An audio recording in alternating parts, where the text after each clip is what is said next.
Жыланбаев міне 70 күннен аса аштық жариялаған. Осы жақын 1-2 күн бұрын аштығын тоқтатқан. Енді оған өзінің денсаулығына сәйкес медициналық шұғыл көмек көрсетілу қажет болған. Бірақ осы уақытқа шейін сол түрме әкімшілігінің тарапынан және билік тарапынан қажетті керекті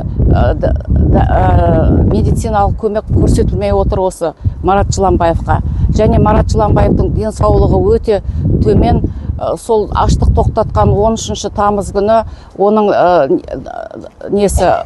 артериалды қысымы өте төмен болған және пульс 37 болған. Ол өте төмен көрсеткіш болып есептеледі. Және қазіргі жағдайда да оны адвокат кірген кезде өте ұзақ күттіріп қояды. 1,5 сағаттай күткен кездері болған. Осындай денсаулығының нашар болғанына қарамастан. Және халыққа оның қазіргі таңда нақты неше килограмм салмағы неше екені әлі белгісіз. Салмағы осындай деп шамамен енді көз мөлшермен айтқан адамдар қудаланып штраф алып жатыр қазіргі таңда. Сондықтан біз Марат Жыланбаевқа билік тарапынан және түрме әкімшілігінің тарапынан өзінің денсаулығына сәйкес қажетті шұғыл медициналық көмек көрсетілуін талап етеміз.